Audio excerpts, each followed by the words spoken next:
Faith बहुत strong है। इस वक्त कॉम्बिनेशन अच्छा बन रहा है पाकिस्तान का, कोई ऐसा कॉर्नर ऐसी कोई बार नहीं है। हम समझते थे लॉयर्स मूवमेंट के बाद अदलिया मजबूत हो जाएगी, बहुत मजबूत फैसले होंगे। तो मेरे लिए ये फिक्र की बात ही नहीं है। दिन दिहाड़े को 20-25 पुलिस वाले, where is the dignity of man. अगर मुल्क को ठीक करना तो वो एक ही है, आप किसी से गिला करें ही ना।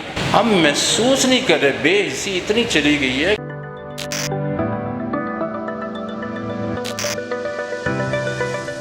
अस्सलाम वालेकुम, मैं हूं आपके एंकर पर्सन नसीम अख्तर ख़ान और आज हमारे साथ जो हमारे वकला बरादरी के सबसे जो पीटीआई को लीड करते हैं शादाब खान साहब मौजूद हैं। अस्सलाम वालेकुम सर। वालेकुम सलाम। सर, आज आप ज़मान पार्क में मौजूद हैं और ज़मान पार्क में आज रौनक है, कुछ दिल को सुकून है, कुछ तसल्ली है, खान साहब को देख के कुछ जिंदा सांसें बहाल हुई हैं, तो आप इसके बारे में पहले हमें बताएँ। देखें, खान साहब को जब कोई भी नहीं होता ना तब मिले, और आज मैं आपको, क्योंकि मैं पुराना आदमी हूँ, जानता हूँ और बहुत ज़्यादा लोगों में मिले, हमें कोई फ़र्क ही नहीं लगा। He is a different man, always committed, faith बहुत स्ट्रांग है। कभी मैंने आज तक उनको डिसअपॉइंटेड नहीं देखा। आज मैं उन्हें मिलूँ और कल जब कोई नहीं था कल मिला हूँ तो कोई फ़र्क नहीं लगा। वो उनकी माशाल्लाह अल्लाह पे एतकाद बहुत मजबूत है। He is always committed and full of confidence.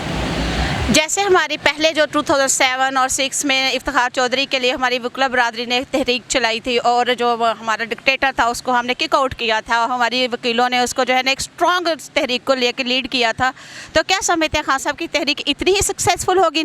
देखें, वो थी बेसिकली वकला तहरीक। वकला तो आपको पता है उस वक्त निकलते हैं जब जुडिशरी का इशू हो, वकला बरादरी का इशू होता है यानी बार का, या कोई नेशनल कॉज उस पर निकलते हैं। इस वक्त बहरहाल ये नेशनल कॉज तो है, वकला तो इस तरफ देख रहे हैं। इस वक्त कॉम्बिनेशन अच्छा बन रहा है। मैं समझता हूँ पाकिस्तान का कोई ऐसा कॉर्नर, ऐसी कोई बार नहीं है जहाँ पे वकला इमरान खान के साथ ना मिल रहे हों। जो न्यूट्रल वकला थे यानी किसी पार्टी से एफिलिएशन नहीं थी, वो तो बिल्कुल ज्वाइन कर गए, और दूसरी पार्टी के लोग जो इस वक्त हमारे सख्त खिलाफ हैं वो छोड़ के हमारे साथ आ गए। अब होगा ये कि देखें, एक वक्त होता है, रूल ऑफ लॉ को आप लंबा निगेट नहीं कर सकते, बहुत ज़्यादा इलीगल एक्टिविटीज़ नहीं हो सकती यहाँ। ठीक है, सबसे पहला तो हमें अपनी अदालतों से गिला है ना, जो अपना फैसले इम्प्लीमेंट नहीं करा सके।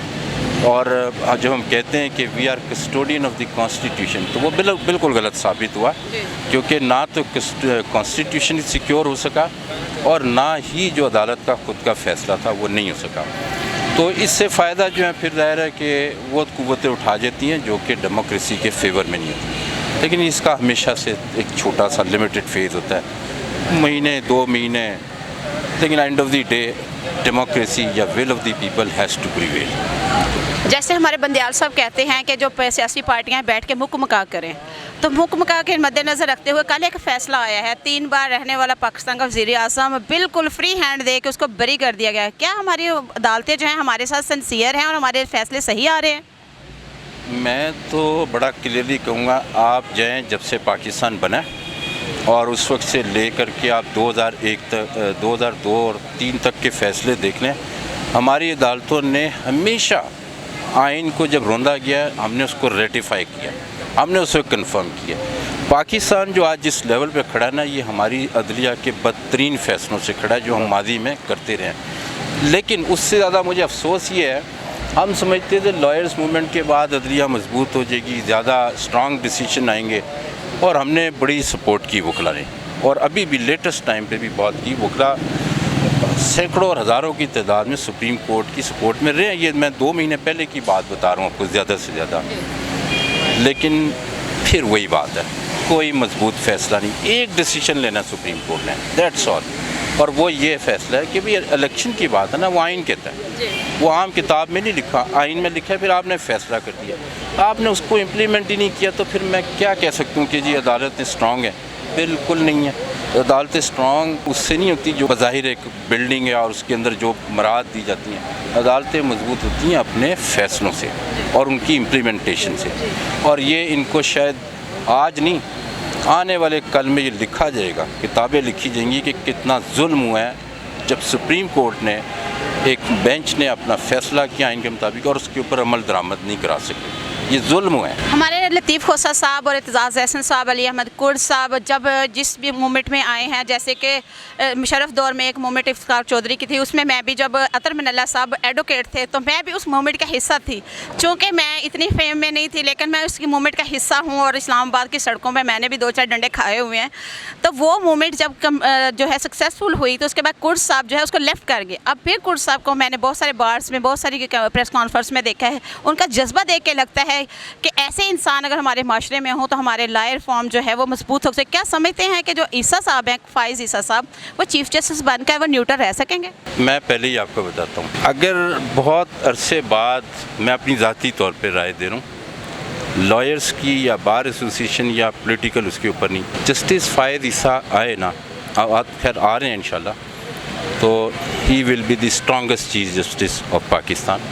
और मुझे ज़ाती तौर पे, अगेन मेरी राय गलत या सही हो सकती है, मैं ज़ाती तौर पे समझता हूँ कि बहुत मजबूत फ़ैसले होंगे और इंस्टीट्यूशन ऑफ जो सुप्रीम कोर्ट है, जुडिशरी का जो है, ये बहुत मजबूत होगा, ये मुझे यकीन है। देखें, वैसे तो जो हमारे प्रैक्टिस में और प्रोसीजर में कॉन्सेप्ट है ना, वो तो ये है कि जज कैन डू एनीथिंग, ठीक है ना, और for the sake of justice, और फैक्ट्स को यानी कि जानने के लिए वो कुछ भी कर सकते हैं। अब ये डिपेंड करता है 2 चीज़ों के ऊपर, एक सिचुएशन जो बहुत इम्पॉर्टेंट है और दूसरी इंटेंशंस पे तो हम बात नहीं कर सकते, लेकिन जहाँ तक सिचुएशन थी ना, वो उस वक्त मेरे ख्याल में रिक्वायर्ड नहीं थी।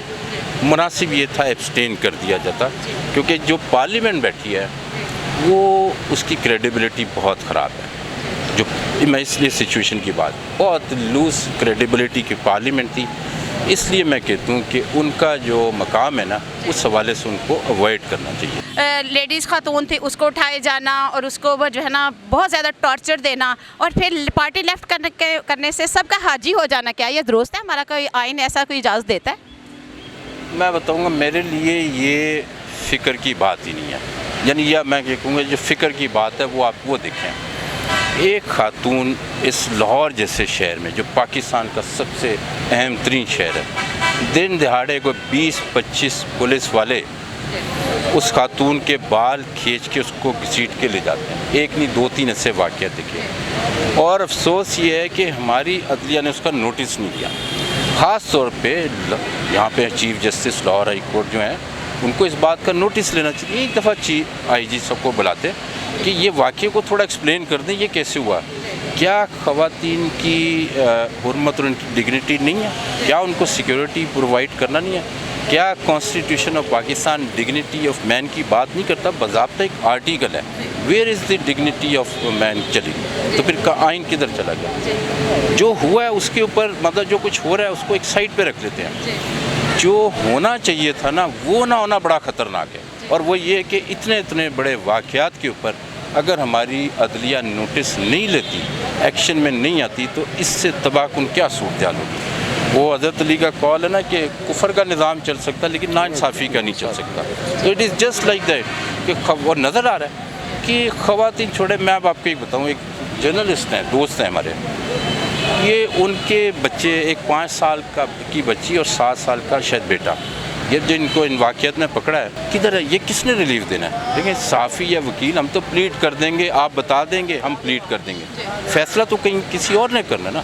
तो इतना ज़्यादा नाइंसाफ़ी बढ़ गई है, तो इनसे क्या हम उम्मीद कर सकते हैं? ये तबाही की तरफ जा रहे हैं। इस वजह से सिर्फ एक है अदलिया को अपना रोल प्ले करने का, और किसी को मैं सच बताऊँ, मैं तो जब से प्रैक्टिस शुरू की है, मैं तो ये कहता हूँ, अगर मुल्क को ठीक करना तो वो एक ही है, वो अदलिया ने रोल प्ले करना। अदलिया रोल प्ले करेगी, मुल्क ठीक हो जाएगा।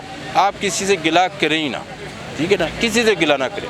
आप सिर्फ अदालतों को देखें, अदालतें आपकी क्या करें। हमारी अदालतों ने माजी में तबाही फेरी है, और अभी भी जो कुछ हो रहा है, ये फ्यूचर में शायद और बड़ी तबाही की तरफ नजर आएगा। 14 मई का इलेक्शन होने थे, बंदियाल साहब ने जो कहा इसको हम देखेंगे, आज तक हम उसके देखने का इंतज़ार कर रहे हैं। चीफ जस्टिस साहब से बहुत रिक्वेस्ट की, बहुत सम वीडियोस में हमने इसका जिक्र किया। ईमान मज़ारी के सर से दुपट्टा खींचे जाने तक का नोटिस नहीं लिया गया। शीरी मज़ारी एक पार्लियामेंट की एक अहम रुकन थी, उनके बेटी के सर से दुपट्टा खींचे जाने तक का नोटिस नहीं लिया। तो आम औरत को अब कहाँ खड़ा देखते हैं आइन के नज़र से? आम औरत, उसका जिक्र हम कर चुके, बच्चे और बच्चियों का जिक्र कर चुके, बुजुर्गों का भी इधर जिक्र है। मैं वही आप फिर घुमा के लाएँ, देखें आइन में सारी चीज़ें लिखी हुई हैं, उनके फंडामेंटल राइट्स का जिक्र है, उनकी डिग्निटी का जिक्र है, फ्रीडम ऑफ एक्सप्रेशन क्या है, फ्रीडम ऑफ एसोसिएशन, ये सारी चीज़ें दी हैं। आए फिर आप कहते हैं we are custodian of the constitution, how come? तो अगर आइंदा कोई मैं सुनूंगा तो कम अज़ कम मैं कहूँगा सर प्लीज़ ये ना कहा जाए, क्योंकि we are not custodian of the constitution.